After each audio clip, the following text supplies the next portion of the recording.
Greetings and Habaragani. This is Vince Robinson. Today on Open Door, we'll reflect on the life of the Reverend Dr. Martin Luther King Jr. by visiting with 5 individuals with ties to the Cleveland area. Don Freeman, activist and educator. John Brentt, community activist. Reverend Dr. Leah CK Lewis, filmmaker and arts activist. Cassandra McDonald, civil rights activist and policy analyst. And Professor Mwatabu Okantah, chair of the Department of Pan-African Studies at Kent State University. We'll start with Don Freeman. Okay, first of all, I'm going to make reference not to the I Have a Dream speech on August 28, 1963, but the speech that he made at Riverside Church on a particular Sunday, April 4th, 1967, a year before he was assassinated, in which he opposed the Vietnam War, America's imperialism in Indochina and Vietnam. And also in that speech, he opposed racism and militarism. That's the reference that I would prefer. And then beyond that, I want to emphasize what I consider to be why he was essentially murdered in 1968, and it was murdered in 1968, just prior to the march on poverty that he would have led if he had been around in terms of a march on poverty and marching in Washington, D.C., in the Poor People's March, in which he would have led a coalition of not only African Americans, but poor European Americans and poor Native Americans. Those things are what I consider to be what we should be very clear about and very cognizant of in terms of a much more militant and radical Martin Luther King than the Martin Luther King of August 28, 1963. You mentioned the radical nature of Dr. King and his opposition to the war and the statements that he made on April 4th, 1967. And again, since you were aware and around back then, could you talk about the perception of Dr. King by other clergy who may not have seen things the way he saw things? Oh, yeah. He definitely was severely criticized by numerous clergymen, starting with African-American clergymen, for, as they perceived it, going outside the parameters of what they considered to be the proper political behavior of African Americans in terms of civil rights and engaging in criticism of what they considered to be taboo, and that is American foreign policy, specifically America's imperialist foreign policy. So they considered him to have stepped and gone way out of line in terms of what was cool and appropriate in terms of political activity and behavior for an African American clergymen to engage in. We're in a place now where we have a holiday that's named after him. Today is the 18th of January, and a national holiday is being observed, and everybody is singing his accolades and talking about how great he was. But the perception of him now is different than the perception of him back then. I'm just curious, in light of the fact that we now know that there was some complicity of the U.S. government, specifically the FBI and the COINTEL program that existed back then and probably exists now in some other form or fashion or with some other name. Can you talk about the fact that the hands of the United States government are somewhat dirty in reference to his life and the way that it was taken? Well, of course, we're talking first of the FBI director at the time, J. Edgar Hoover, who essentially even presidents of the United States were afraid of in terms of information that he was collecting on them. And I'm even talking about people like John F. Kennedy. Although, of course, Robert F. Kennedy was Attorney General.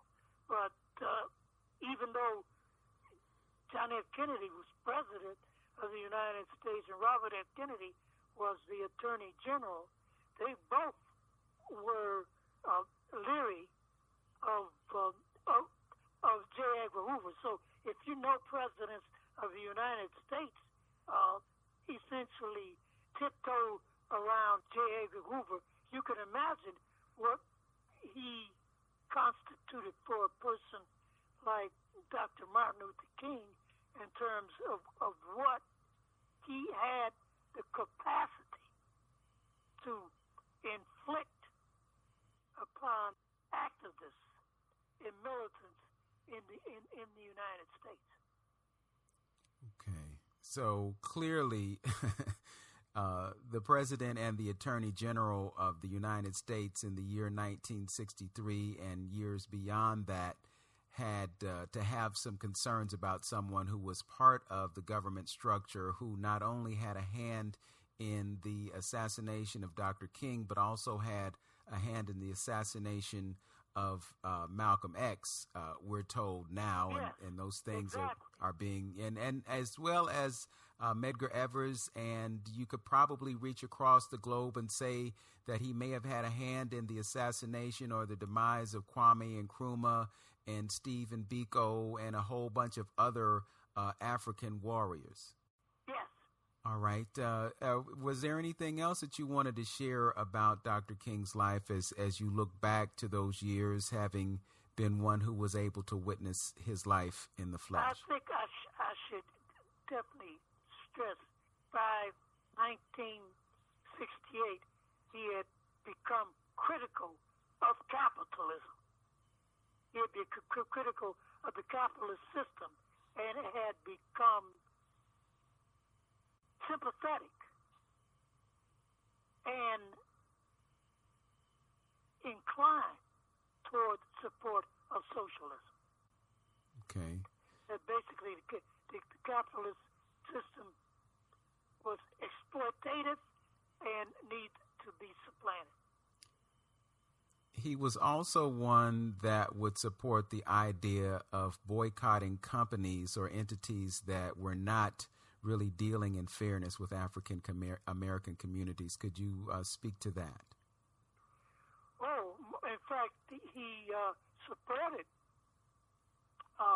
boycotts against capitalist companies that basically were essentially racist, and that was all part of their exploitation. That essentially they profited from African Americans as consumers, but they did not reciprocate in terms of fair employment of African Americans. Yes. And I think we have an historic reference to the power of the boycott when we think about the boycott, the bus boycott that occurred down south, which I think he may have had some involvement or a hand in. But at the very least, we know that one of the reasons that he was assassinated was because he was giving voice to the power of African-American consumers at that time. Mr. Freeman, it's been a pleasure to have you reflect on this. I would be remiss if I didn't have or didn't give you an opportunity to talk about your book. That book is still for sale. Can you tell folks how they can reach you and how they can get a copy of your book? Yes, well, let me see. It's just that the book is available on Amazon. That's the primary thing that you can purchase on Amazon. All you need to know is that the title of the book is Reflections of a Resolute Radical, and the author is Don Freeman. Again, that's Reflections of a Resolute Radical, and the author is Don Freeman. The price is $25.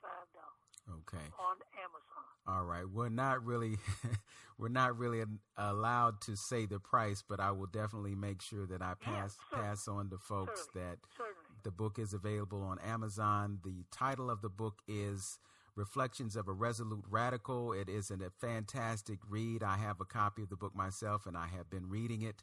And I thank you for your contribution to the conversation today. Don Freeman, also known as Brother Donald Freeman, author of Vibrations, is the journal that you've been doing for quite some time. Thank you for being our guest on Open Door. You're quite welcome. All right. Peace to you. We'll be right back with more Open Door right after this on 95.9 FM WOVU, a Burton Bell Carr community radio station. One of the great liabilities of life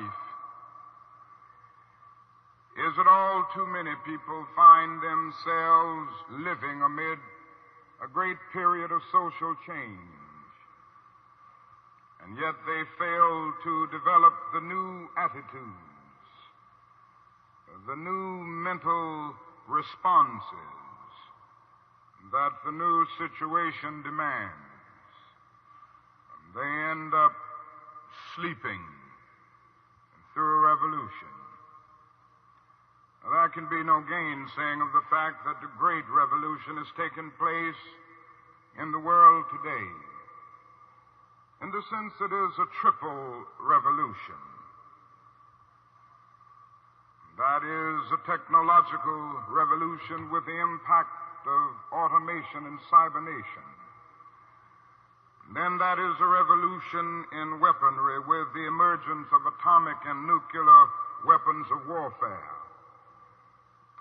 Then that is a human rights revolution with the freedom explosion that has taken place all over the world.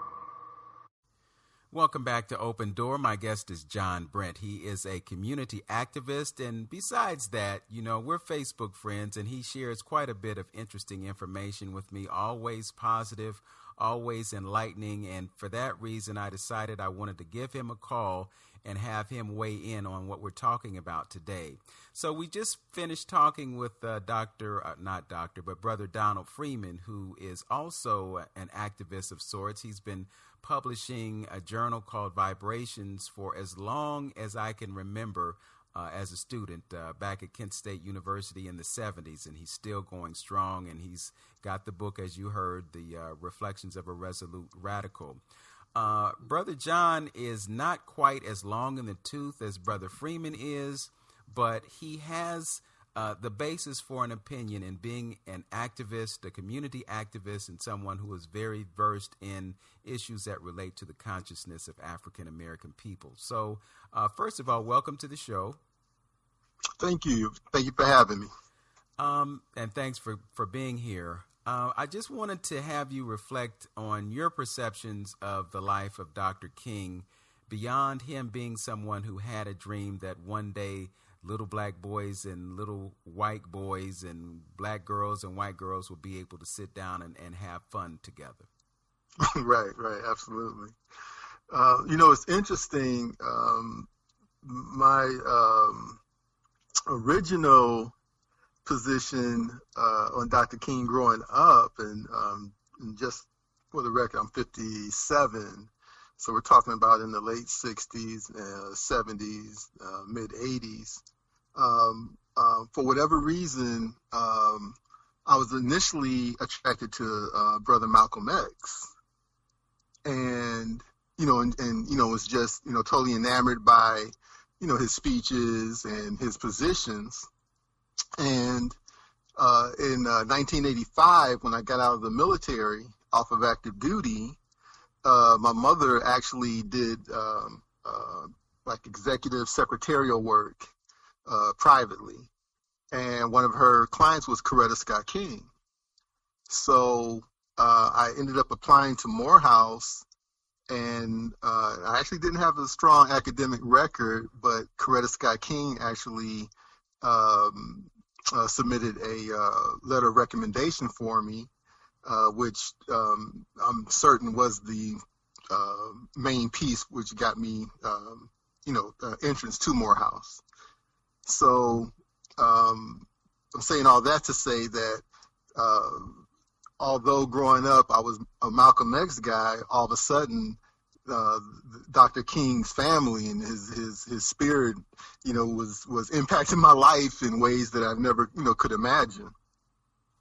So I get down to Atlanta, and I'm at Morehouse, and then of course I'm totally submerged in a lot of the nuances of the dynamics of Dr. King, which, again, I, wasn't, exposed to previously.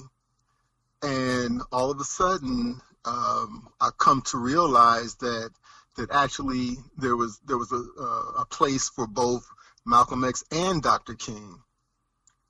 And then, having served in the military, and a lot of people, would look at the militant stand that Malcolm X would take, and some people, from my observations, would take it to a degree, where they were talking open rebellion to challenge the current state of America and Black people's place in America.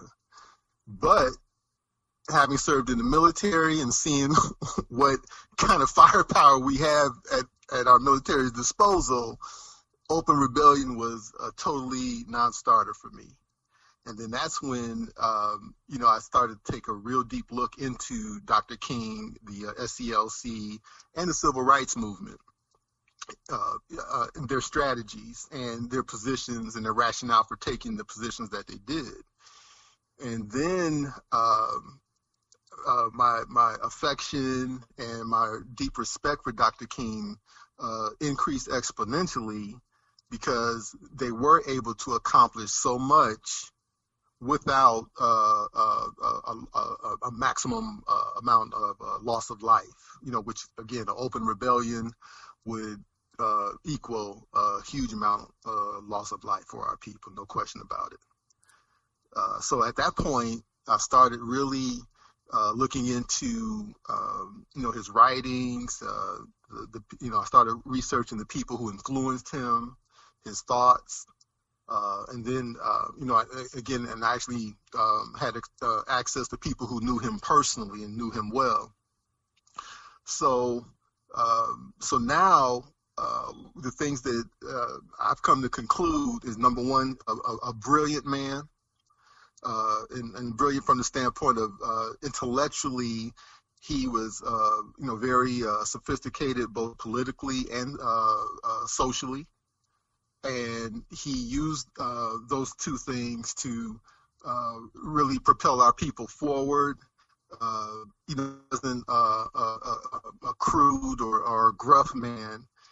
He was able to, and you may have heard this saying before, he was able to kind of intellectually browbeat and beat people down, with his language or with the English language, whereas other people, might just, flat out start cursing people out. But he had the same impact with his articulation. So that impressed me, and that's something that I've actually started to use, where, if I do feel like, getting street with, in this situation that he's found himself in, I would regroup and just use my, intellect and articulation. So, feel free to stop me. But as far as where Dr. King fits in my life now, and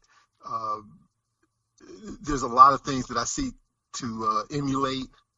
A lot of the strategies that he utilized, I actually see still relevant today, now more than ever, particularly with all the violence, in our communities. The last thing we need is more violence upon violence. So, excuse me. So, yeah, I still see a role for a lot of the strategies that he employed, in the late 50s, 60s. Okay. Yeah, go ahead. So talk about what some of those strategies were. And I'm hearing you talk about the whole idea of nonviolence, which is something that he worked in from Mahatma Gandhi. And then we know about the baggage that Mahatma Gandhi has or had. Sure. But that was one of those strategies. What else can you speak to in terms of strategies that he was connected with? Well, here's the thing. That bus boycott in Montgomery, that strategy is something I see as a necessity in 2021, particularly with the events of the last week or two, to get that kind of cohesion and to get our people on board. Whether it's, I tell you what, we could start with the media. I'm so disgusted with the European Eurocentric media in this country and how it distorts our story, our narrative, how it leaves out, just the total control, just how it can totally manipulate our experience in this country. If we could develop a boycott of the Eurocentric media in this country, the way they did that bus boycott, because it's all about advertising dollars. That's where I would start first and foremost, because our people are ill-informed, in this country. They're not being well served by the Eurocentric media in this country. Period. Yes. And I think it's also to point out, and we talked about this in the last conversation that I had with Brother Freeman, about the perception of Dr. King by his contemporaries. He was not a popular figure for several reasons. Some people felt that he was rocking the boat, and it seemed as his life evolved up until April 4th, 1968, he was bringing attention to not only the lack of civil rights, but the lack of human rights. So when he became a threat to the economy of the United States by affecting the way black dollars would be spent, they had marketing experts that talked about how good the black market was. Yes. And they were looking to exploit that in the interests of profits. So you have someone come in who interrupts that scheme, then they're going to get attention and they're going to get dealt with. So could you talk about what you know about who he was versus what people thought he was? And that's a great question. And to that line of thinking that you just expressed, that is something again, he was assassinated for that very reason, impacting the marketplace as the current establishment had it set up. And here's the thing, one of the things I like to say is that I have love for all of the people in that time frame, say 1950 to 1980, because the fact is that none of those people, any of those people, SCLC, CORE, NAACP, none of those people had role models before them. So, that's to say that everything they did, it was like we're kind of making this up as we go. So with that in mind, based on what happened to Dr. King, as far as the positions that he started to take, yes, we do have to continue those positions because there's still things going on in the world today that he certainly would have opposed. However, we will need to do so in a way in which, because look, anyone can go out and get assassinated, be martyred and whatnot, but that's not the point. We need to adapt a new strategy where we can take those positions and do so in a way in which, assassination, would be, not a top option for the opposition, but to make it a very difficult and challenging option for the opposition. So we need to be able to take those positions because they're still out there. There's a bunch of them that he would have opposed and that he probably, would have gotten assassinated for today. But again, we need to address those issues, but we need to address those in a way in which, again, we're able to do so and not have the opposition act badly and try to physically harm us for taking those positions. I want to close this segment by thanking you for being my guest on the show and expressing the reflections that you have. And I want to give you this quote from Letter from a Birmingham Jail, which was written on April 16th, 1963. He said, "We know through painful experience that freedom is never voluntarily given by the oppressor. It must be demanded by the oppressed." Powerful words. Yes. And they're words that need to be heeded today. Yes. We've been asking and we've been begging for a long time. And now it's time for us to stop begging and stop asking. Yes, sir. Amen. John Brentt, thank you for joining us. Community activist John Brentt. He wears a lot of hats, and he was gracious enough to share his time with us today on Open Door. We'll be back with more Open Door right here on 95.9 FM WOVU, a Burton Bell Carr community radio station. We'll be right back. Yes, we do live in a period where changes are taking place. And that is still a voice crying through the vista of time, saying, "Behold, I make all things new. Former things are passed away." Now, whenever anything new comes into history, it brings with it new challenges and new opportunities.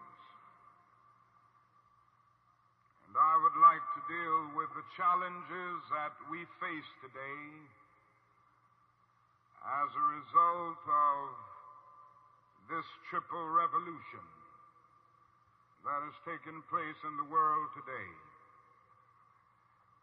First, we are challenged to develop a world perspective. No individual can live alone. No nation can live alone. And anyone who feels that he can live alone is sleeping through a revolution. The world in which we live is geographically one. The challenge that we face today is to make it one in terms of brotherhood. Now, it's true that the geographical oneness of this age has come to be to a large extent through modern man's scientific ingenuity. Modern man, through his scientific genius, has been able to dwarf distance and place time in chains. And our jet planes have compressed into minutes distances that once took weeks and even months. All of this tells us that our world is a neighborhood. Through our scientific and technological genius, we have made of this world a neighborhood. And yet, we have not had the ethical commitment to make of it a brotherhood. But somehow and in some way, we've got to do this. we must all learn to live together as brothers, or we will all perish together as fools. Welcome back to Open Door. I have been joined by Reverend Dr. Leah Lewis. She's no stranger to Open Door. She's been here before, and I just wanted to make sure that I included her voice in the conversation that we're having today about the life of Dr. Martin Luther King. I have been very intentional about bringing to light the fact that Dr. King was more than just someone who had a dream that he expressed to the world on April 28, 1963. I looked up some quotes, and there are so many of them that have been attributed to him. But I know that many people who have heard anything that he has said have probably just focused on that one particular speech. And he said so many other things that were impactful. As a matter of fact, he said things that caused him to be a target of the United States government, resulting in his assassination on April 4th, 1968. So, Reverend Dr. Lewis, could you reflect on your perception of the life of Dr. King and what he was beyond someone who has been characterized as a dreamer?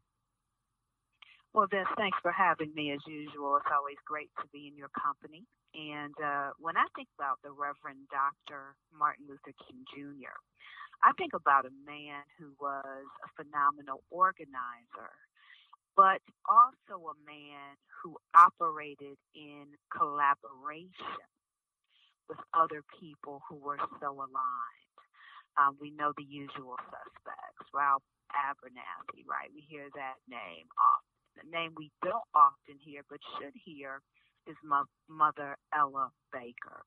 And so he worked with men and women in the movement to advance the causes of African American people. For me, he was very much in line with the tradition of Marcus Garvey, who I think was the best African organizer of African descent. But Dr. King and his cohort did a phenomenal job here in the United States organizing people, but also positively impacting policy and legislation. And for me, that is key. Without Dr. King and his cohort, we would not have had the Civil Rights Acts that were really moved forward by President Lyndon Baines Johnson. Having that dynamic and that relationship was very crucial. Also, he built upon the civil rights cases that began in the 40s and the 50s that were put forth by academics at Howard University School of Law, which is my alma mater.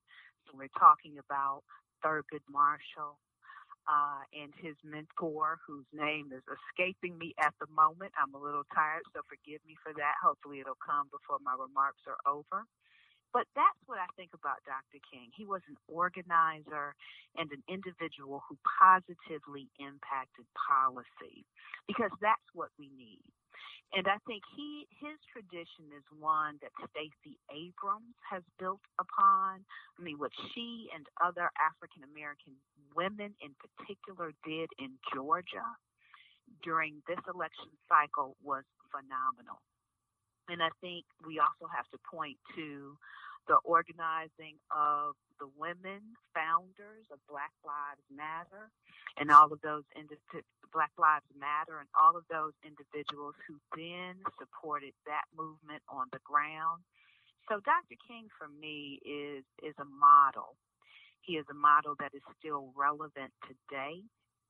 He is not this man who has been made pristine by the media. He, in his time, was a controversial figure, so much so that the vast majority of Black churches and Black clergy did not support him. He was considered a rabble-rouser, a troublemaker. But as John Lewis said, he was making good trouble, and thank God he did.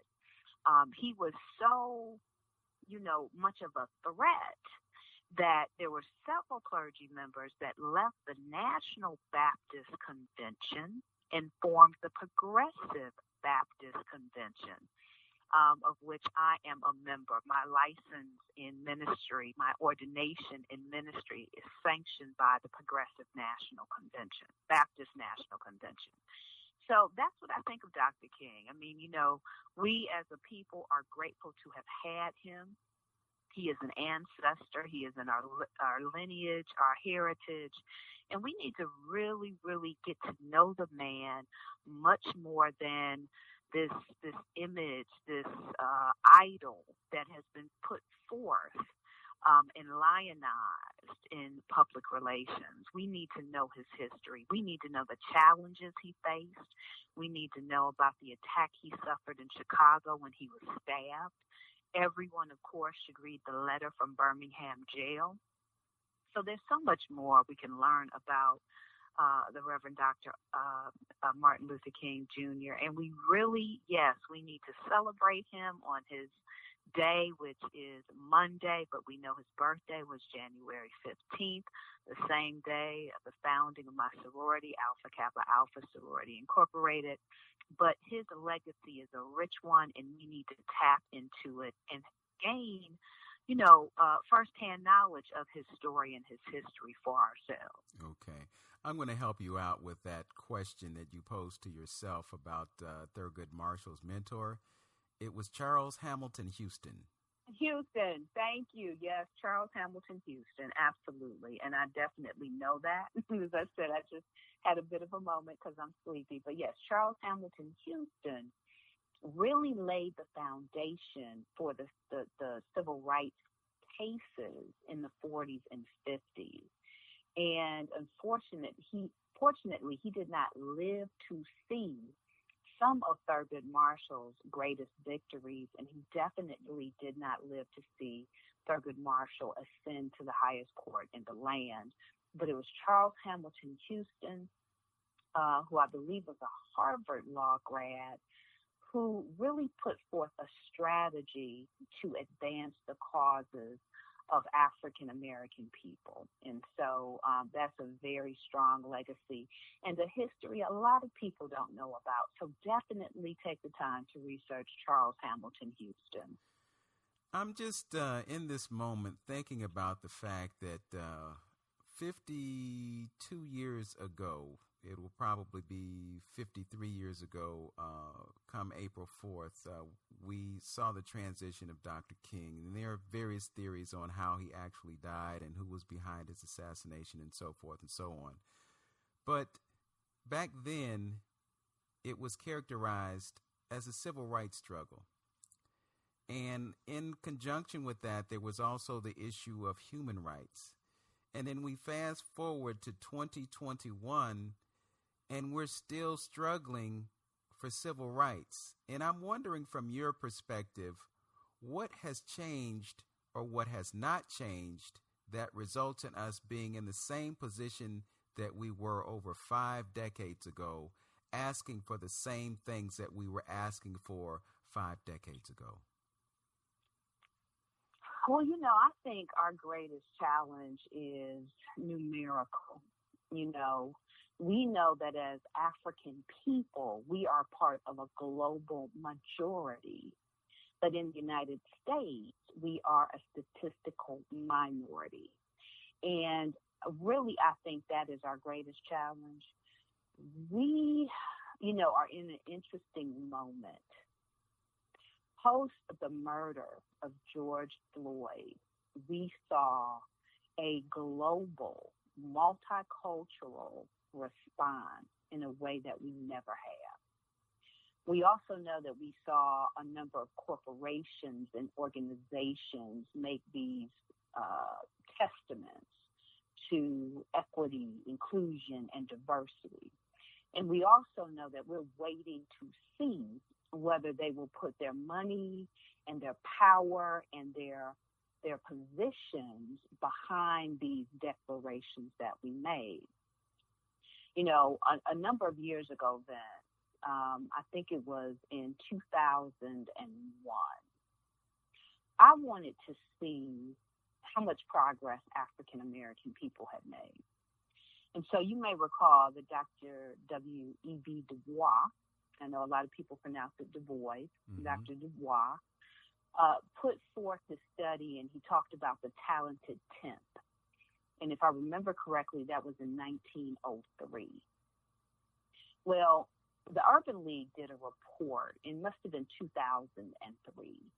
And they talked about the progress we had made. We had moved from the talented 10th to the talented 11th. So in the course of a century, in terms of economics and education and all of these other things, we had only moved 1 percentage point. And I deemed that highly problematic. But, you know, again, I think it's a numerical problem for us. We also have to figure out how legislatively we can build coalition. While the Democratic Party has been the better party for us, I think this approach at being moderate versus progressive has really hindered African American people. And a number of us are, in fact, moderate or conservative. We don't like the progressive agenda, yet it is one that I contend will be very beneficial to African American people and other people of color. And so I think that's our greatest challenge, Vince. We've got to figure out how to build coalition. I think we also have got to figure out how to keep a dollar in our community for a much longer time. The fact that a dollar stays in the African American community only a matter of hours is deeply problematic. And we also have to accept that we really are living in a nation under a weight of a system that has sought to diminish us at every turn, whether it is the criminal justice system, whether it is education, healthcare. I mean, the disparities are grave. And we just have got to figure out how to eliminate some of these deficits. And you know, a couple of things I want to see us do. I want to see us eliminate anti-intellectualism. We really do need to salute at every turn our best and our brightest. We have got to utilize the very best in our community for our own sake. You know, people want to talk about the crabs in the barrel mentality. I'm not sure that I want to employ that language. I hear it out there. But we really need to figure out how best to use our resources, whatever they may be. And I'm not necessarily talking about people who have formal credentials. I'm talking about people who are gifted and talented, who have special skill sets, who have insight, who have vision. We've got to start utilizing those people in a much better fashion. So those are some of the things that just are on my heart and mind in response to your question. Okay. And I certainly appreciate your sentiments. You know, I think that, you know, reflecting on what you just shared, that we might have a false sense of hope and or security in the fact that now we have a House and Senate that are controlled by Democrats, and we have a presidency that's controlled by Democrats. We have a president who can issue reverse executive orders to correct some of the damage that has been done in the outgoing administration.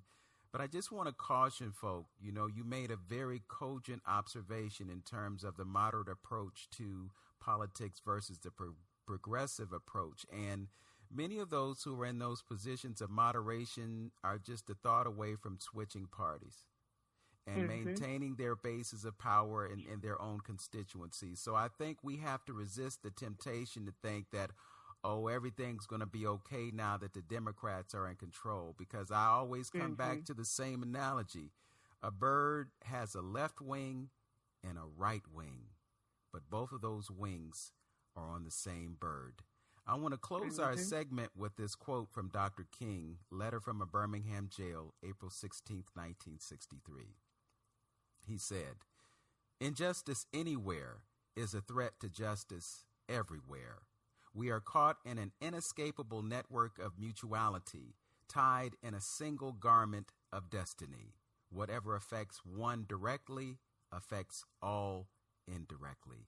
Leah Lewis, thank you for joining us on Open Door. Thank you for your Your contribution to the conversation, extremely meaningful, extremely cogent, and I hope folks are heeding your words. Ms. Robinson, thank you for having me. Always a joy to be with you. All right. You're listening to Open Door on 95.9 FM, WOVU, Cleveland.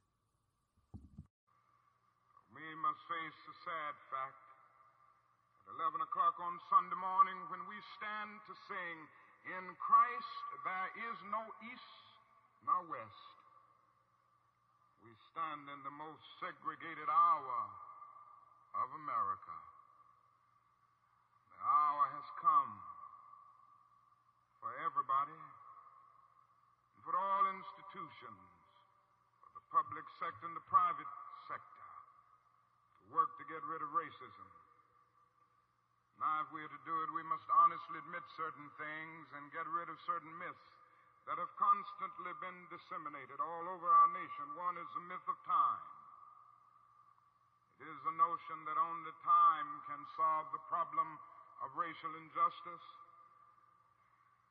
And there are those who often sincerely say to the Negro and his allies in the white community, "Why don't you slow up? Stop pushing things so fast. Only time can solve the problem. And if you will just be nice and patient and continue to pray, in 100 or 200 years, the problem will work itself out." Well, that is an answer to that myth. And it is that time is neutral. It can be used either constructively or destructively. And I'm sorry to say this morning that I'm absolutely convinced that the forces of ill will in our nation, the extreme rightists of our nation, the people on the wrong side, have used time much more effectively than the forces of goodwill. And it may well be that we will have to repent in this generation, not merely for the vitriolic words and the violent actions of the bad people, but for the appalling silence and indifference of the good people who sit around and say, "Wait on time." Somewhere we must come to see that human progress never rolls in on the wheels of inevitability. It comes through the tireless efforts and the persistent work of dedicated individuals who are willing to be co-workers with God. And without this hard work, time itself becomes an ally of the primitive forces of social stagnation. So we must help time and realize that the time is always right to do right. Welcome back to Open Door. I have been joined by Cassandra McDonald. She is a civil rights activist and a policy analyst. And the reason that I reached out to her is because she's a civil rights activist. Today we're talking about the life of Dr. Martin Luther King Jr. And the theme that we have used in this program today is reflections beyond the dream. We have described him as someone who was not just someone who stood up on a stage in Washington on August 28th, 1963 and made that prophetic announcement that has somehow come to be more of his legacy than the work that he did. So, Cassandra, first of all, welcome to the show. Thank you. I appreciate you having me. Okay. And secondly, I just want to dive right into the subject matter at hand. When you think about Dr. King, what are the things for you that come to mind? Well, immediately I think about a phenomenal man as well as a controversial man, but controversial for all of the right reasons. Okay. And what would those right reasons be? Well, for me, Martin Luther King Jr. exemplified integrity in your beliefs. And no matter, like, we always see the peaceful part of Martin Luther King Jr., and that has maintained an image throughout history about the peaceful position of him. But I don't think people understand that to have been in that character all of the time, it took a much stronger and durable man that we even look at him as. When you think about the amount of times that he was beaten, we think about the amount of times he may have, someone may have spat in his face. When we think about, blood that may have dripped from his head from the many beatings that he took in order for us to try to achieve some type of equity, I think we overlook the fact that it did not just take a spiritual strength in him. It took a mental strength. It took a physical strength.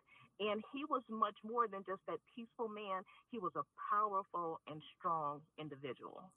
Yeah, and I think also what gets lost is the fact that he was actually stabbed at one point. Yes.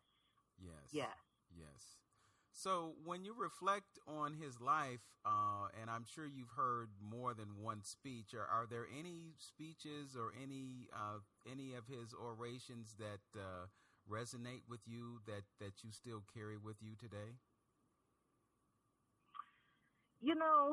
To be honest, it's just not his speeches. I think for me, was his mannerisms above all. I think that's what stands out to me. His speeches show the thought processes and the faith that he had within him that things would one day change, which we are actually living and seeing, even though in this time, there's some negative connotations to it. We have progressed as people. But for me, I think it was his more or less just the way that he carried himself through these times to get us through that. And I think that's the model that humanity should take, is that side of him, and not just his words, because words are nothing without actions, and he put actions with those words. Okay.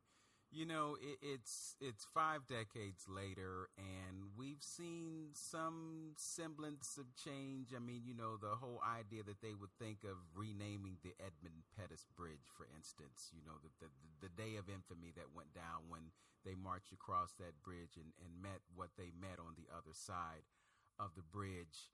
But, looking back at that, and the fact that we're still in the streets, we're still holding up signs, we're still talking about how we want to be treated as equal citizens of this country, the fight for civil rights continues, and it is in some ways overshadowed by the whole idea of human rights that some folks don't focus on because they're so concerned about civil rights. In your position as an activist, what have we learned from what happened back then? And from what we've learned, what can we do to change things now? Well, what I'm about to say may be somewhat controversial within itself, because I understand the fact that, the reason for the peace that he exhibited when we had these marches. And the thing is that, if we restrain ourselves, it was more or less about the law and what could happen to us if we fought back. Of course, like it is today, the law is much more heavier when it comes to black and brown. And it's the same thing. You hold your peace, not necessarily to not, we don't fight back, but hold your peace because there's other ramifications with the law that may happen. Now, when we look at where we are today, and we look at the generations that have come up, after that, and when we consider the course of peace, a lot of them will think, where has peace gotten us when we have tried to be a peaceful people, but yet we are still treated like animals? So at what point does peace not come from that type of peace, but we will only gain peace by fighting back? And that's what I'm seeing now, is that peace is no longer taking anything, whether it's verbal or physical abuse, that we are actually responding in a much more aggressive way. Now, how far will that get us? I think for me, it depends on when we talk about equity. Equity to me is more on an individual basis. We will not have total equity throughout the world. It's just not like that, because core beliefs, how people grow up, things like that will never change. We cannot control that.